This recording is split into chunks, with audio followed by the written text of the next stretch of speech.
respect the time that I was given and also the rest of the message because I know you guys have good training lined up.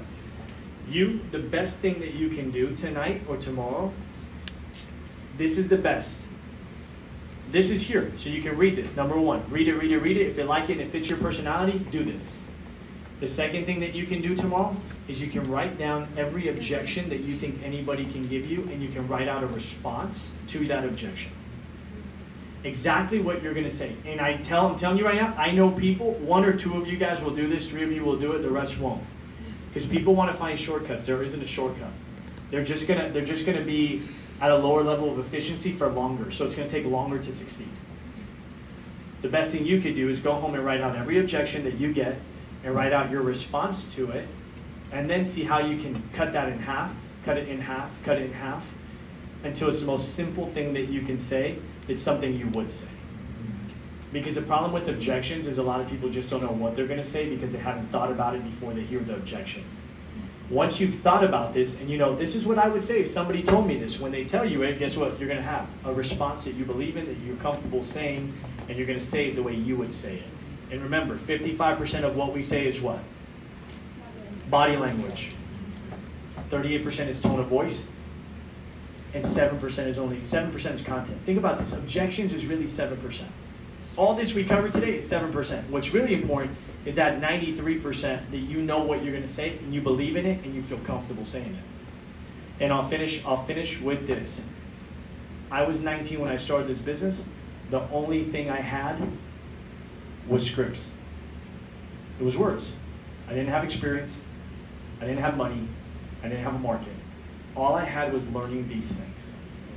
The difference with Gaetan, with myself, with all the other leaders that are top earners in this room, is I would role play this stuff till midnight tonight. Patrick caught me in the office playing Tupac one night at 12 o'clock. And I'm bumping it. And I'm like, oh, I'm so sorry, Patrick. He says, Polayo, you don't need to be sorry, man. Love the song. Even more, I love the fact that you're in here at midnight. Here's the weird part about that. Why was he coming back into the office at midnight? Wow. It was 11 o'clock when he came in the door. That was a real time. When we started PHP, my office was Sherman Oaks. His office was on Balboa. Sherman Way, Balboa. For those of you guys that know the San Fernando Valley, I would drive by the Balboa office every night on my way home because where my apartment was located. Every night. And I did this for years while we were at that office. 2-3 years. Until he left to Woodland Hills. Do you know every single night when I was going home, he was still at the office? People wonder why he's worth a few $100 million, why he charges $50,000, $100,000 for an hour of his time just to have a conversation.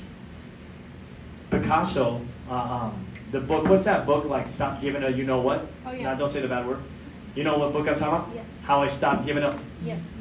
In there, this Picasso's eating at a restaurant, and he's doodling on a napkin. And he's going to throw the napkin away. And this lady comes up to Picasso and he says, oh my God, can I have that napkin? He says, yeah, you can buy it from me, $25,000. She says, $25,000 for that napkin? It's not $25,000 for that napkin. It's $25,000 for this guy that mastered painting and art for 30, 40, 50 years. If you want to find a shortcut to this, there isn't a shortcut. So today, Gaetan over here, $1 million earner. Sapala's $1 million earner. Hector $1 million earner. Vargas $1 million earner. Us $1 million earner. All of us started at the same level you are. The only difference is our level of mastery of the business, and the way you master something is by practicing it. So don't think you're too good to practice. And don't wing it, because that doesn't work either. I wish I wouldn't have winged it, and we'd be a lot further than where we are today, but we've been blessed for this business to pay us $1.45 million right now. And I'm an 18-year-old server that doesn't have any degree, any experience whatsoever in this business. 0. 9 people on the top 25, no market, no skill, nothing. Bad habits, didn't believe in myself, shy, introvert, lazy, distracted, every excuse in the book. This business will change your life, but it requires you to change first, and not in the exciting things, in the boring things. And this is a boring thing. So, great job making it. Who's getting valedictorian in this class? Yeah! They raised their hand first. So, Gaetan, thanks for having us.